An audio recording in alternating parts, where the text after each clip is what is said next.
200 years ago, a child was born in Iran. He had the power to change the world.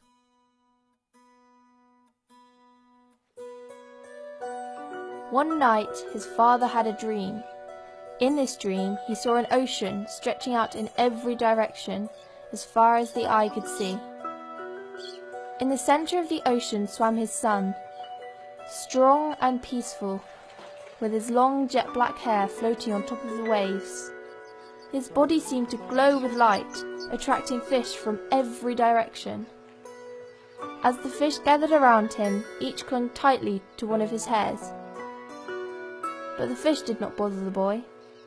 He swam freely wherever he wished, while the fascinated fish swam with him. When his father awoke, he remembered the dream clearly. It seemed strange, yet wonderful, as some dreams do. But what did it mean? He would need to call on a wise man who understood the language of dreams. The ocean was the world, the wise man explained. The fish that gathered around the boy were the peoples of the world. His son would cause great turmoil amongst them, as he offered a new way of life, one of peace, hope, and unity. No one could stop him or stand in his way. No one will resist his march. No one will hinder his progress. Around him will they gather, and to him will they cling. Who was this child? Baha'u'llah.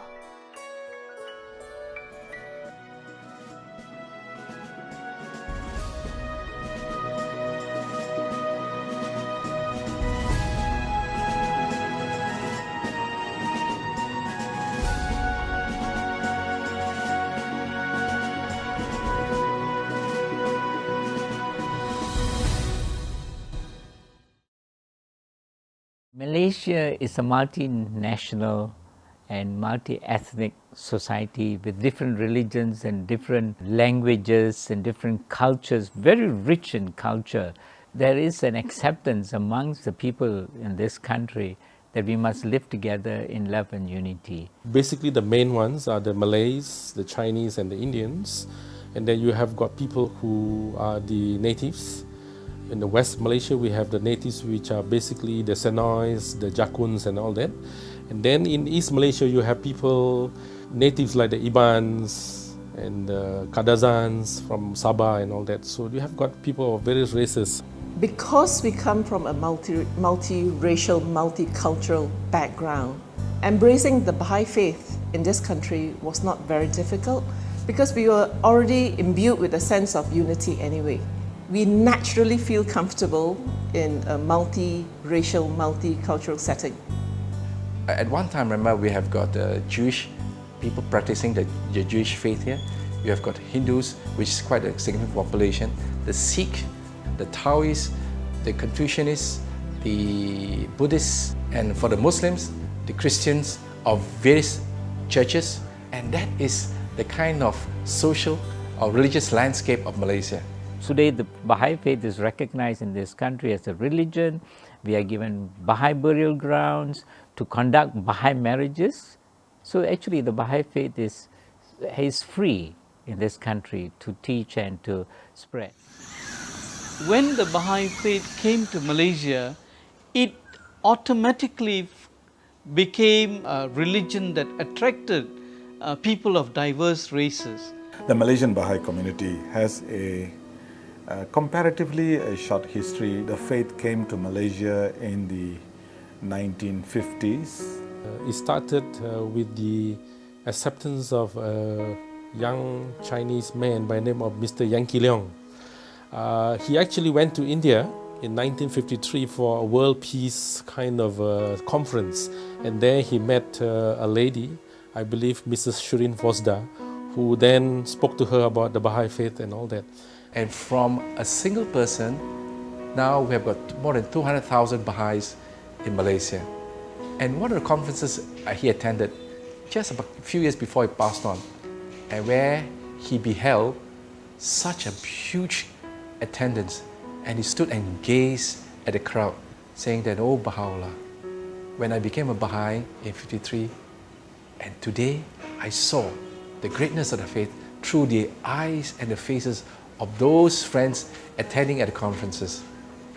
The Malaysian Baha'i community from that time onwards took off and really focused itself in developing and in growing, both in numbers and as well as in its ability to manage its affairs. One of the most important element that one can say about the Malaysian Baha'i community is its uniqueness in its ability to quickly obey and also to carry out the instructions of the institutions of the faith, especially the directives of the Universal House of Justice. This is something for which they have been very, very well famed for.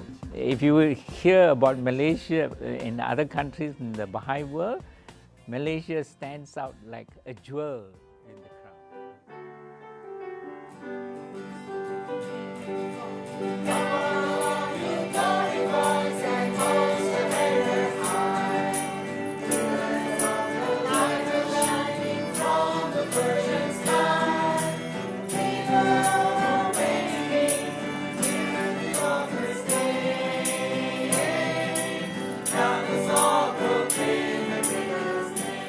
Hi, I'm Punita Rajan, which is my wife. We live in Subang Jaya Baha'i community, and yes, it's a very vibrant community over here.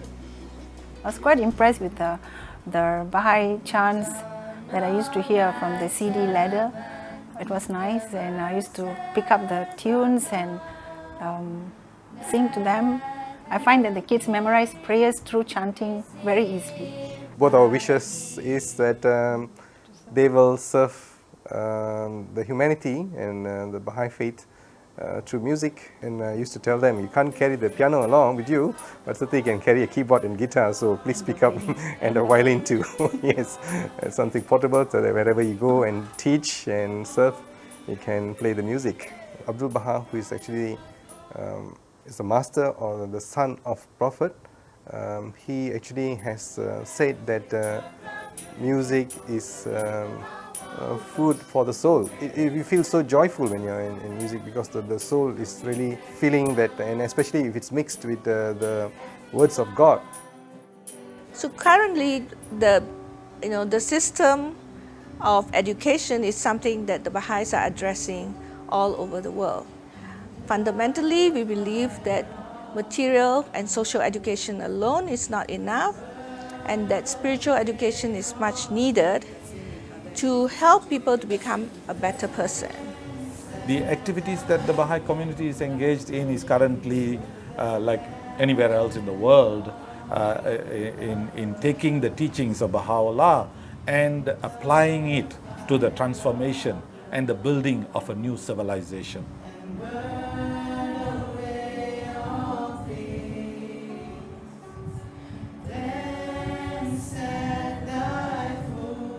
We have 4 different activities that we feel are basically the building blocks, the bricks for this new civilization.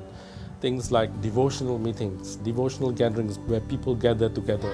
Doesn't matter what religious denomination they are, praying together. And we also have education processes that we do, right up from children up to the adults. From ages 5 to about 10, we have the children's classes. Following that, we have these junior youth programs from the age of 11 to 14. And then from 15 then on up to whatever age, we have got another education process which we call the Ruhi programs. When this begins to multiply in every neighborhood, then we will see the growth and transformation among the individuals and society for the oneness of mankind that has been promised in the Baha'i faith. This is the syllabus that children class teachers here use to teach the children. For lesson 1, we will start with prayer, and then we will teach the children songs, and then we will ask them to memorize a quotation contains good virtues. For example, truthfulness, kindliness, humility, generosity, and so on. After that, we will play games with them. These games is basically cooperative games that needs them to tolerate with friends, to be cooperative, to be understanding, And then after the games, they will color a picture related to the quotation that they have learned in their class. This is my sister. This is my sister. This is my brother. And this is my real sister. And we are all flowers of one garden.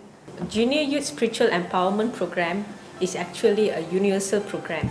It's catered for all junior youth around the world. Okay, and it is not only exclusively for the Baha'is. Everyone are welcome to join in anytime they want. Juniors are the people between the age of 11 to 15 where they need special attention. They will transform physically and also mentally. When we put this junior in a group, they will have so many things to discuss among them. The more they discuss among themselves, they will have the unity among their thoughts. And when they work together, we can see good results from the work that they're doing actually. There's a very wide range of activities that they can do. Besides studying the sequence of syllabus of books, they actually do activities like sing songs, they play games, play sports, and the most important part is our service project. For example, they'll clean the neighborhood or they will clean the drainage system. So we actually guide them, but we do not give them the activities. They actually choose their own activities to do. So when we do this, the community actually observes us, and as they observe, they will feel curious and they'll start asking us, what are we doing? So we have the opportunity to share to them, and we will make this a community building process. Junior youth have a lot of capacity. They can help to build the community, and adults too will realize and join us. And so it won't be a one-way process, it will be both ways, where everybody will come together and join the service projects and maybe have more ideas and more plans for the community. There is not only physical transformation but also spiritual transformation in the whole community.